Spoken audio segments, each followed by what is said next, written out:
భవనాన్ని ఇచ్చుకొచ్చి గదిలో మార్చి మళ్ళీ కట్టారో ఏమో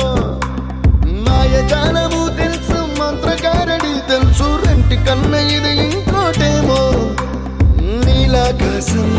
నేలాకొస్తే ఇట్టాగే ఉంటాదో ఏమో ఈ సంతోషం దాచాలంటే హృదయాలు ఓ వంద కావాలేమో ఇంతందంగా ఉంటుందా ఈ లోకం ఇన్నాళ్ళు ఈ మనసుకి తెలియాలే